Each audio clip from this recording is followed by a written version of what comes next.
शिवसेनेचे प्रवक्ते आणि आमदार संजय शिरसाट सर आपल्याबरोबर आहे। शिरसाटजी, सरकारचं हे शेवटचं पावसाळी अधिवेशन आहे, परंतु उद्धव ठाकरे म्हणतात की हे सरकारच शेवटचं आहे आता इथंच।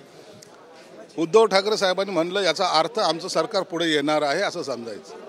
त्यांचे आतापर्यंतचे सगळे अंदाज जे आहेत ते फेल झालेले आहेत। पहिल्या दिवसापासून गेली 2 वर्ष आता पुढच्या महिन्यात जाणार, पुढच्या महिन्यात जाणार, आम्ही पूर्ण आमचा कालावधी केला, म्हणून त्यांच्या विपरीत घडतं हे आता अनुभवातून आम्ही शिकलेलो आहोत। म्हणून पुढचं जेव्हा अधिवेशन येईल, पुढची विधानसभा येईल, त्या टायमाला निश्चित आमचं सरकार तर स्थापन झालेलं दिसेल। संजय राऊतांनी आता एक महत्त्वाचं ट्विस्ट केलं आहे। महाविकास आघाडीमध्ये आता मुख्यमंत्री पदाचा चेहरा देणं जे आहे ते अत्यंत महत्त्वाचं ठरलेलं आहे। त्याशिवाय महाविकास आघाडीने मुख्यमंत्री पदाचा चेहरा दिला नाही तर लोकांपर्यंत पोहोचणं अवघड होईल विधानसभेमध्ये। त्यामुळे अप्रत्यक्षरित्या पुन्हा एकदा त्यांनी उद्धव ठाकरेंची लॉबिंग सुरू केली आहे मुख्यमंत्री पदासाठी। काँग्रेस हा नॅशनल पक्ष आहे, इतक्या मोठ्या प्रमाणात असलेला ते इतरांचा चेहरा घेऊन निवडणूक लढवतील असं मला वाटत नाही। परंतु यांचा दरवेळेचा एक बालहट्ट ज्याला म्हणतो ना तो असतो। पंतप्रधानचा उमेदवार कोण तर सोबर म्हणून उद्धव ठाकरे साहेब, पुन्हा आता विधानसभेत चेहरा कोण उद्धव ठाकरे साहेब।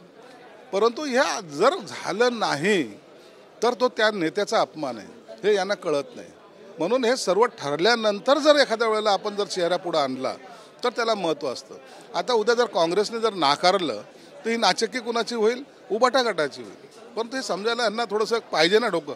परंतु खोटा नरेटिव्ह हा सगळा सेट केला जातो, तो विरोधकांकडनं सेट केला जातो असं सत्ताधारी म्हणतात। परंतु विरोधक म्हणतात की सातत्याने खोटी भूमिका, खोटं बोल पण रेटून बोल हे सत्ताधारी करतात। काय खोटं बोललो आम्ही काय केलं नाही हे सांगा। आम्ही पहिल्या दिवसापासून सांगतोय की तुम्ही या सगळ्या खोट्या बातम्या पसरवण्यापेक्षा तुमच्या कालावधीमध्ये केलेले कामाची जनतेसमोर ठेवा ना। हे मी 4 कामं केली ठळक, थोड्या कालावधीत का होईना पण 4 कामं केली, हे सांगायला यांच्याकडे कारणच नाही आहे। म्हणून ह्या बातम्या पसरवणं, खोटा नरेटिव्ह काहीतरी सेट करणं आणि त्याच्या भावनेच्या आधारे आमचं निवडणूक होईल असं त्यांना वाटतं, पण असं काही होणार नाही।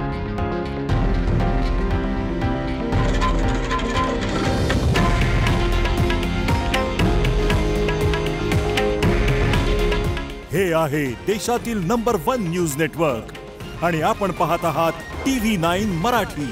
काळजी तुमची, हित महाराष्ट्राचं।